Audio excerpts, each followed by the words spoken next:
It was one of the defining acts of the civil rights movement. For 381 days, doctors, preachers, students, everyday people joined forces to boycott the Montgomery public transit system in Alabama. This after the arrest of Rosa Parks. A new exhibit at Chicago's DuSable Museum documents that event. We'll visit that exhibit in the coming weeks. A concert featuring music from the civil rights movement will kick off the exhibit. And taking part is Chicago's Robert Sims. He's an accomplished opera singer who is now using his talent to pay homage to the music of that era. You'll want to stick around for his unique interpretation of spirituals. But first, Robert Sims joins us now. Robert, welcome to Chicago tonight. Thank you. You're a classically trained singer. You performed opera. Why now this concentration on spirituals? Well, as I traveled the world, and Europe in particular, the audiences there really wanted to hear what was uniquely American, and so they really appreciated the spirituals and blues and what we bring to this palette of wonderful music of this world.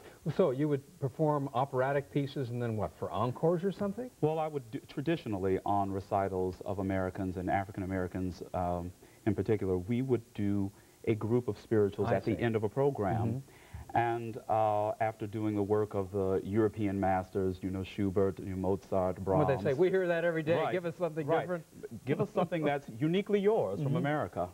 And why is it, do you think, that spirituals have this? I mean, it's not just European audiences. I mean, it seems to be audiences everywhere connect with spirituals. Why do you think that is? I think they're really immediate. I think that they touch the souls of all who listen to them. I think they have something that speaks to everyone.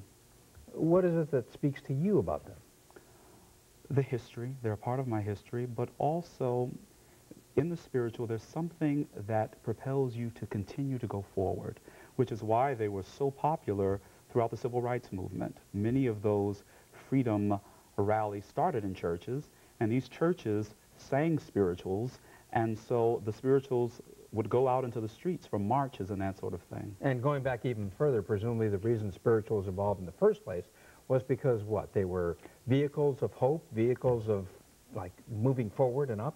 Definitely, definitely. And what's so wonderful about the spiritual is that during the slaves' time, the early African Americans, during slavery, these spirituals had different meanings, but those meanings changed when they used the same spirituals during the civil rights movement. So, what were the meaning in slave times that changed when it came to civil rights? Well, the spiritual that I'm going to sing today, one of them, Don't You Let Nobody Turn You Around, many would consider as an Underground Railroad spiritual.